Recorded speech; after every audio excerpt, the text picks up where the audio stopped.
How to found an Esperanto group.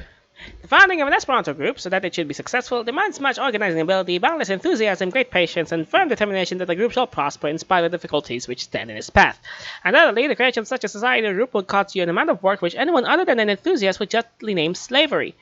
In reckoning up the correspondence, the writing of articles, and the accomplishing of everything we can do to gain the attention of the spectacle public, besides the enrolling of other adherents in order to gain their cooperation, the work is truly endless.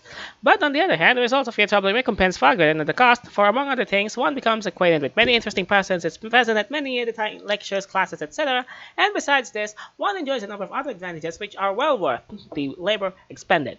Of course, it is hardly necessary to say that your great exertions certainly do not cease when you have founded the group. In fact, they have only just commenced. One will always find in a new movement like Esperanto many persons who will willingly take it up while the interest lasts, which is generally roused by any novelty. But as soon as it ceases to be talked about, they quietly let it drop. Of such members, one must take especial care. Should any one of them discontinue attending the classes or seem to lose interest in the subject, write a short letter, pay him a call to assure him that the group needs his cooperation. Now, as regards the modus operandi of founding a group. In the first place, there is the public press, an institution whose uses in such a movement as this are absolutely essential. It will give us the only effectual means for spreading Esperanto among the general public. I advise personal interviews with editors, the majority of whom are already interested in matters linguistic, and I believe you will not encounter any difficulty in discussing Esperanto with them and in finally obtaining the promised support. Articles giving a sketch of the movement from its commencement, also examples for illustrating its use for commerce, literature, and society, must be submitted. As often as possible, correspondence pro and con should be initiated.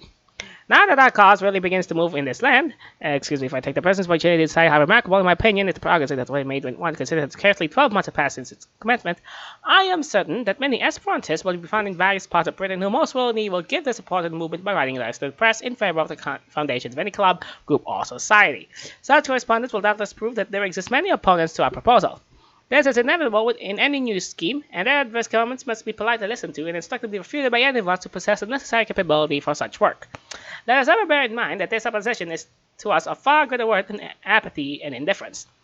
Having aroused for a time interest in the subject, and thus having caused a certain section of the public to become desirous of learning more about it, give a public lecture on the theme of an auxiliary international language. The chairman should be someone of local eminence.